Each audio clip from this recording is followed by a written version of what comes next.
Hello and welcome to episode 4, which is part 2 of episode 3. The last video got so long. My name's GiBi. Welcome to GiBi's Horror Homestead. I'm just gonna cut right back into answering the questions because me on film doesn't know that this is part 2 now. I hope you guys enjoy. How do the animatronics scream? Like, I get there's probably voice boxes, but their screaming doesn't seem like it comes from a speaker, or maybe it does. I think it comes from a speaker. I think they have speakers in them so that they can sing. With that said, I think that the reason that their screams sound like a child screaming, which is what the actual audio sound is because it's the children inside screaming, right? So I think that in the real world, the sound's coming from the speaker, but I do think it's influenced or affected by the fact that they're haunted by children. My guy, are you using the Cicada 3301 theme in your video? I've never seen the Cicada 3301. I know it's an ARG from back in the day.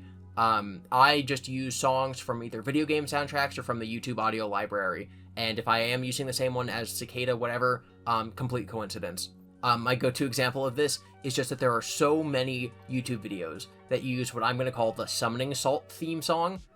I think it has become the Summoning Salt theme, but just because other people use it in their videos does not mean they're referencing Summoning Salt. It's just a popular sound on YouTube. So if I am using the same YouTube audio library music as them, complete coincidence. I've never, literally the only thing I know about that ARG is from YouTube videos going over it. Why does Toy Chica have childbearing hips? Why does Chica have jiggle physics in one of Scott's side games? He just wanted that. That's just how Scott is, I guess. One tidbit I've been adamant about ever since FNAF 6 is that Shadow Freddy from FNAF 3's End of Night minigames could be Lefty. Why would Scott choose to redesign the puppet as a dark Freddy? Lefty is the animatronic that Henry built. It's very clearly related to the Rockstars that is meant to trap the puppet so that Charlie can be in the pizzeria when it burns down. I think an issue with that is that you see Shadow Freddy in both FNAF 2 and FNAF 3. In FNAF 3, he's sort of in the corner of your office, and in FNAF 2, he's like a void of light, right? Like, he's not a physical animatronic. I think that the fact that they're both bears who are black does not necessarily mean that they're the same entity. Just because Shadow Freddy, the way that he appears in FNAF 2 and FNAF 3, is very different from the appearance of a physical animatronic. So that's just sort of why I would doubt this conclusion. The FNAF 3 End of Night minigame would therefore depict the puppet seeking vengeance by trying to bring the kids to Afton, who's hiding in his secret room. But the animatronic's programming prevents them from accessing the room, correct? Since Lefty was made by Henry after the restaurants were closed, it is the only animatronic able to enter it. And yet, Lefty does not appear in, like, the final night. He's saying, "Follow me," right? And you could say that that is something that Henry or even the puppet would want, but then where does he go? Where does Lefty, the physical animatronic, go once all the ghost kids are in the room? Unclear. I think that, the piece of evidence that links these thoughts together is that it's a black animatronic bear, but I think that there's just so much difference in the characters of what Lefty is to the story and what Shadow Freddy is to the story, then I'll think about it, but I'm not totally convinced by this. I love your profile picture, though. Tingle is great. Since you seem to think the books are canon, I don't think the books are canon. They're not. Please explain how In the Flesh is canon and where it fits in the timeline. I don't think the books are canon. I think there's a complicated answer, because personally I'm operating off of the assumption that the Fazbear Frights books are in-universe books, the way that Help Wanted explains that that there are games based on the real events of FNAF. And the way that M.X.E.S is a real game in the universe. I think the Fazbear Frights books are in-universe books, but I don't think I've ever said that the books are canon, like that they really happened. Spoiler warning for the FNAF, this is such a long comment, the FNAF movie and Annihilation 2018. Hey GiBi, recently my mom and I were talking about the FNAF movie. I showed her gameplay of FNAF 2 to give her an idea of what the original horror was like. In the movie, the animatronics act like they are fully sapient. Mentioning, I'm just so annoying. Between correcting people when they say sentient or correcting people when they use begs the question wrong, I'm just annoying. You can just ignore me. I don't even know why you're watching this video. Maintaining the personalities of the MCI victims. This caught my attention because I feel this conflicts with the limited way that the animatronics act in the games.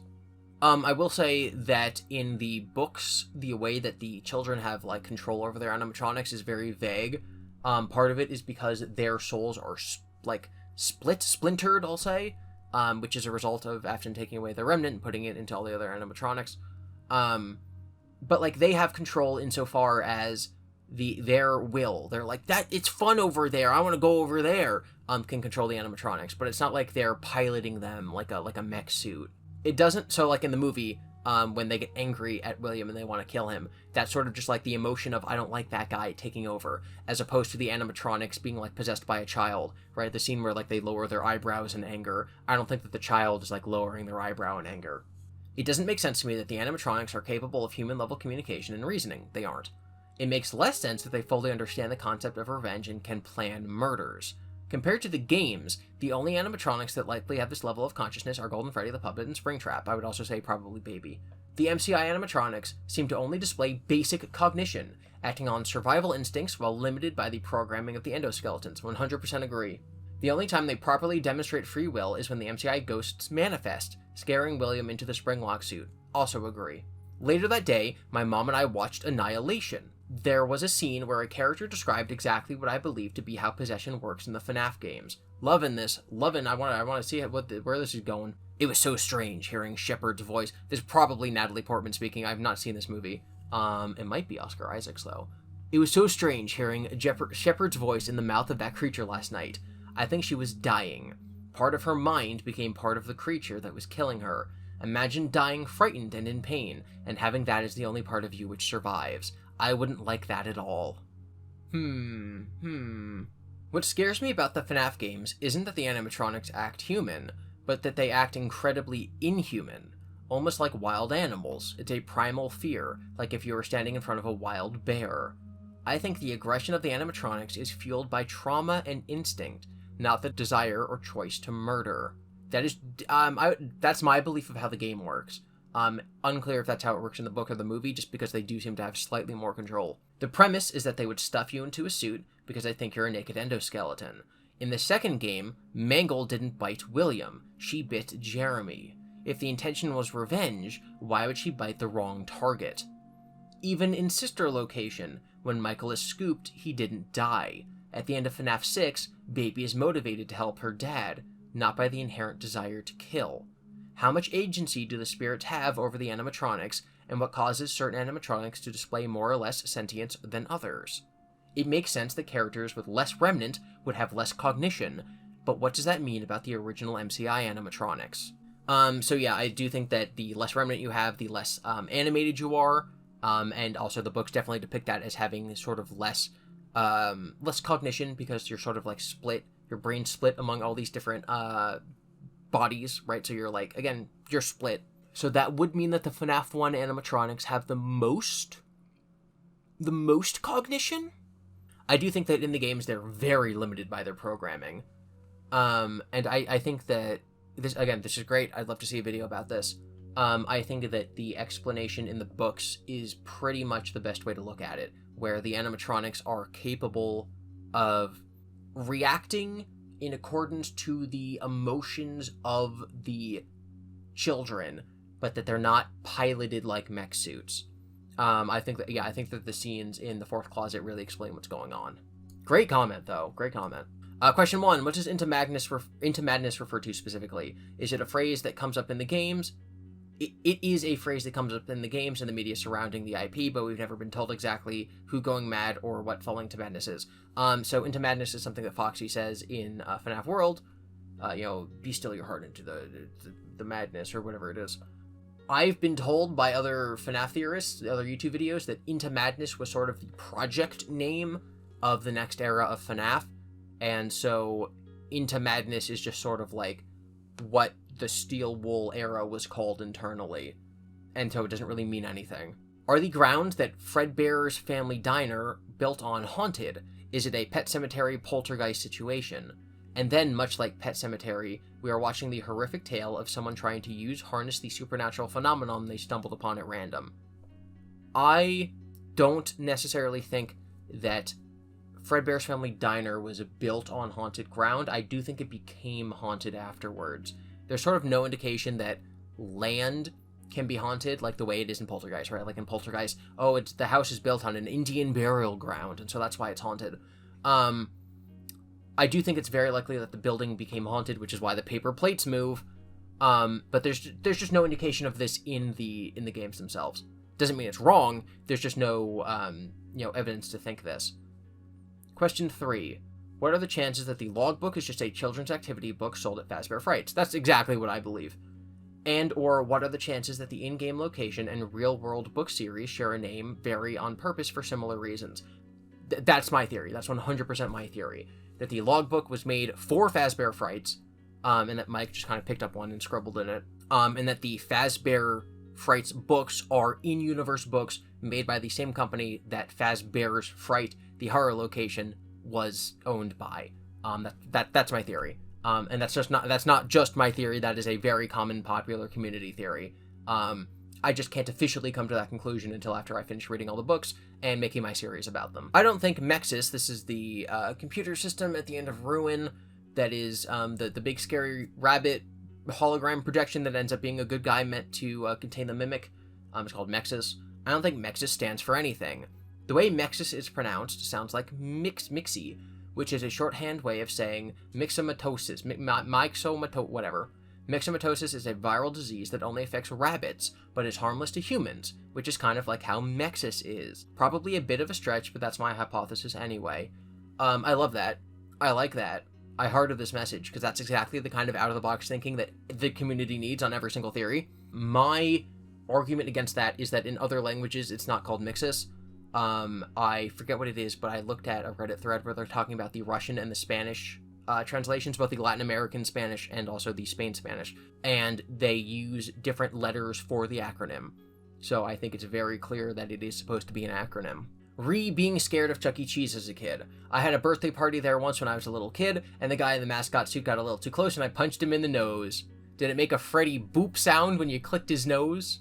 For the love of God, I hope you hear me out. Why do the Funtime animatronics have brains? They all show them in blueprints, but they go away after they turn into Molten Freddy.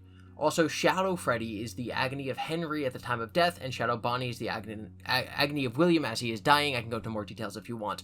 Yeah, I'd love you to go into more details. Why do the Funtimes have brains? Why does Pelora have boobs? I don't know. Although I guess that is more aesthetic, whereas having brains is like an internal thing, right? Like, computers, robots don't have brains. They have motherboards and processing chips. And then where do the brains go when they turn to Molten Freddy? I don't know. I would say, and if you watch my too long FNAF video, you can see that I have this diagram of like a human, and you sort of like impose the chips over the brain.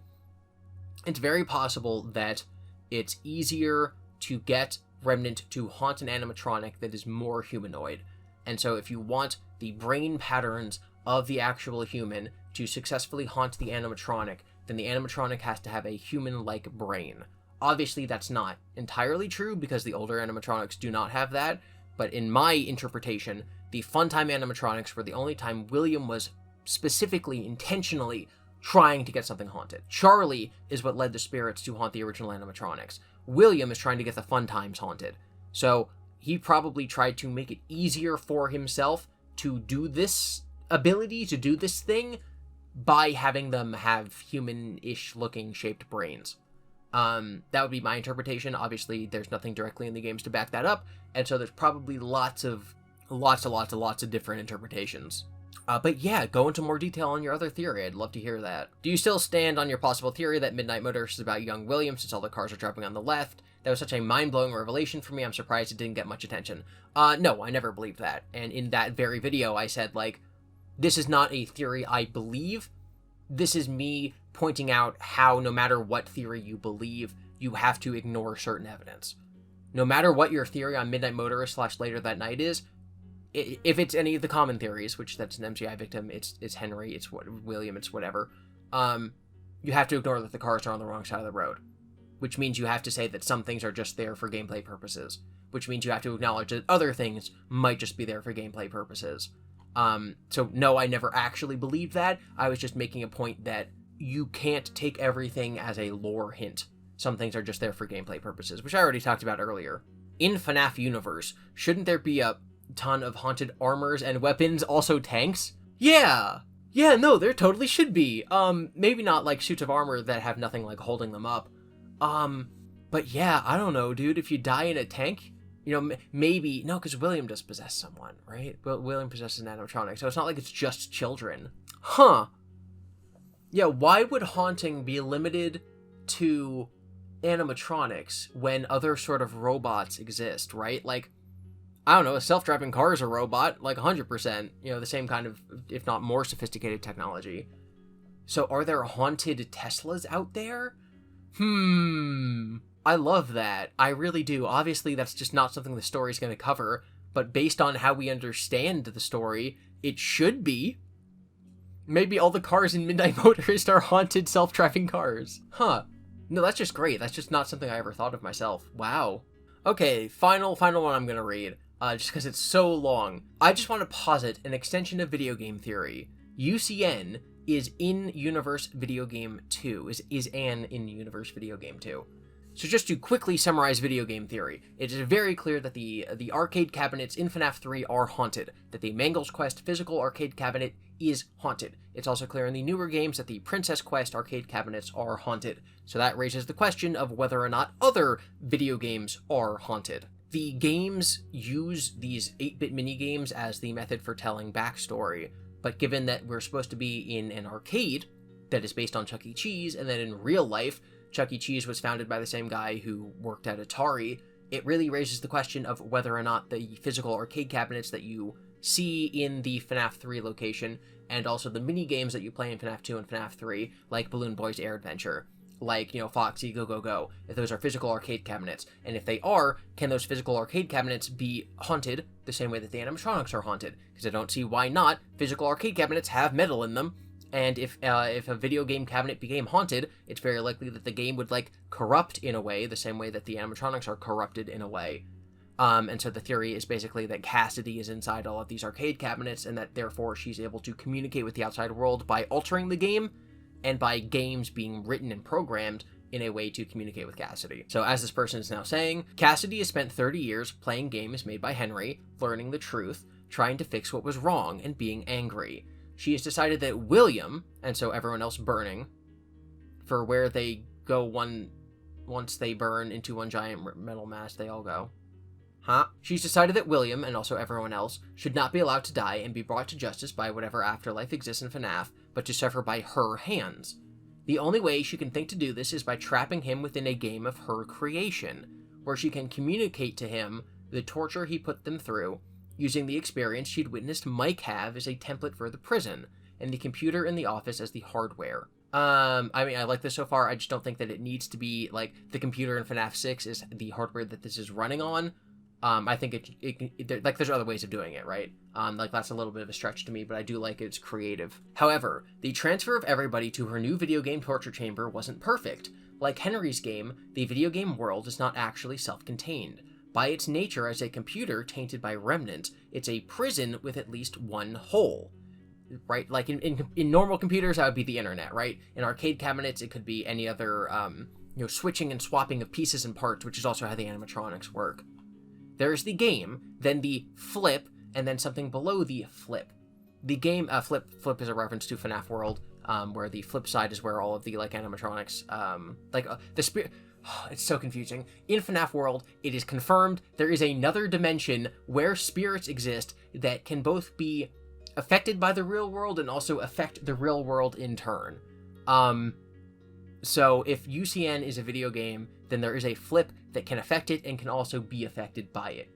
The game is dense, but we know it's also connected to the flip because Old Man Consequences is there. That is true. The border of the flip and the place below... I wonder if this person means the place below is, where I think spirits come from and go, is watched over by Old Man Consequences, which is why you can't go any deeper without the game breaking. You cross from game reality to somewhere else when you see the angel or the three children watching TV. So in Old Man Consequences, like, little lake thing in FNAF World, if you glitch into the lake, you see the happiest day image of three kids watching a television, and then you can't get out of there, like, the game ends. Cassidy, who views herself as an Avenger and the one you should not have killed, holds on to an anger so intense it cannot be burned away or removed from the metal she haunts. Love that. I love that imagery. Only the heaviest, most concentrated, and determined malice in William is left to be tortured by Cassidy in the game. That is also possible. Like, there might be parts of William that have moved on, right? This is the part of him that was influencing the Flip subconsciously. Maybe Shadow Bonnie. She is alone in holding his evil up and giving it life by herself refusing to move on. And the rest of him has sunken into true, which you can hear peeking into the game world through the pond and Old Man Consequences. That is, I love this. Like when I say I love this, I don't always mean I agree with the theory. I just mean that the conclusions that are being drawn are very logical conclusions from the evidence being given. This is why Old Man Consequences tells her to rest her own spirit. William will get the retribution that he earned without her interference. To add in, I think only shades of other characters' personalities still exist in this realm, like NPCs in FNAF World. When the UCN realm disappears, the rest of their souls/memories will cease to be able to influence reality, either directly through animatronic bodies or through using the Flip.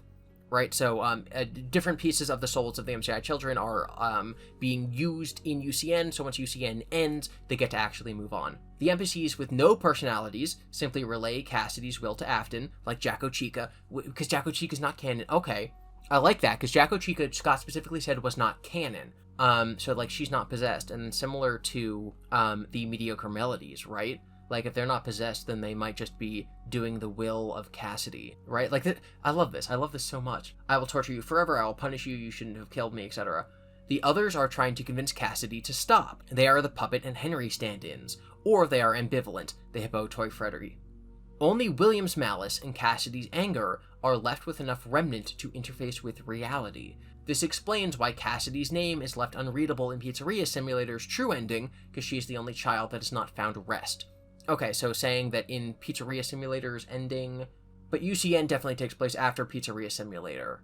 So if let's say that the kid who possesses Bonnie is possessing Bonnie in UCN and says something like, oh, you know, what is this new prison? You know, are you trapped here? Are we trapped here? What is this new prison? Then how could they have been at rest during FNAF 6? This is also how I believe Cassidy lives on as the Silent Princess, and how William's able to transfer himself into the Rabbit AI that branches into the new games, into Glitch Trap and Princess Quest. Definitely they have retained some identities of themselves. It's unclear if Glitch Trap is William or is the Mimic or whatever, but if the Silent Princess is Cassidy, then obviously she still lives on. If the Nightmare staff bots are Charlie, then she somehow lives on. If the, what do they call it? The stupid tangle of wires that uses Molten Freddy's mask, right? If that conglomeration is somehow the MCI kids, then they live on. It's just unclear what all those things are. And I think we have to wait for future Steel Wool games to get that answer. Also, I think Cece gets his happiest day, but does not free the spirits. That's why it's complicated. Okay, so Scott said that the ending of FNAF 3 is complicated. So this person's theory is that Cece does move on, but the other spirits don't. It was necessary to put them back together and give Cece identity again, but that doesn't mean that he or any of the other children were able to move on. I think that Fredbear in UCN is very clearly Cece, right? He repeats back to William things that were said to him, like, you know, we know who are... I use this hand to try to talk as Toy Freddy, but this is not the hand he's on. I'm so sorry. We know who our friends are, and you are not one of them. Right? Like, that's clearly something that Cece is saying in UCN. The only way to free them is to let them be cleansed. Physically, this is by fire, which is supposed to cleanse the metal of impurity. I've never heard it stated that way either. That's great. Yeah, if the metal is haunted, then the remnant... Wow. I love the idea. Cleansed of impurity. Wow. Wow, wow, wow. Even if I don't, like, believe every conclusion in this theory... like, you know, like, believe it as a theory, as a headcanon, as something I'll go forward with. Just the way that Toad Walker, just the way that you're explaining yourself, phenomenal, right? Like, this is sort of the same attitude I have about the process theory video, where I'm like, I don't necessarily agree with the conclusion, but the way you explain yourself is so good. Wow. It's about letting the trauma go. So spiritually, it's about letting the trauma go. Cassidy will not let go, and so she remains affixed to the metal, no matter how hot the inferno. That's just so poetic. Like, wow, okay. It's a lot to think about. Everything in this video is a lot to think about. I'm recording this in one sitting. This is definitely going to end up being 2 videos, meaning that you're currently watching part 4. Wow, no, like, seriously, your guys' comments are so good, and this is the last one, but I cannot wait to see other comments left under, like, these videos, and anything else that people think of when they're watching, like, the way too long FNAF video. Yeah, wow. No, I'm just so impressed. I'm just so impressed by the ideas that are being left in my comment sections. And again, I implore you guys, maybe you don't like speaking on camera, right? Maybe you don't know how to edit videos. Maybe, this is the only thing you're ever going to do is make comments like this. But if you have any inclination that you yourself want to spread your theories, even if it's just one video, even if it's just something you have a mild interest in, YouTube videos are a much better way of communication than text posts, because you're able to show visuals along with what you're saying, because the inflection of your voice gets across a lot more of your intention.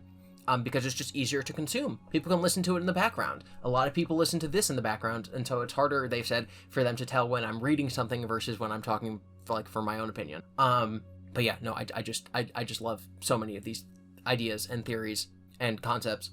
So thank you for watching. There will be more of these. I'm still hard at work at the Fazbear Frights series that I'm making, and other videos that have been in the works for a very long time. Be sure to be nice to each other in the comments, consider supporting the creators you admire, never lose sight of the things that are most important to you, and remember that Freddy's stands for Friendly, Respectful Engagement, Discussion, and Discourse Yields Success. Also, I have a podcast and another channel and a Patreon, and maybe you can help me quit my day job. That would be great. Then I could get these out weekly. But seriously, thank you for watching, and thank you for your comments. It's amazing. I'm blown away, like genuinely. I hope you guys all have a great day.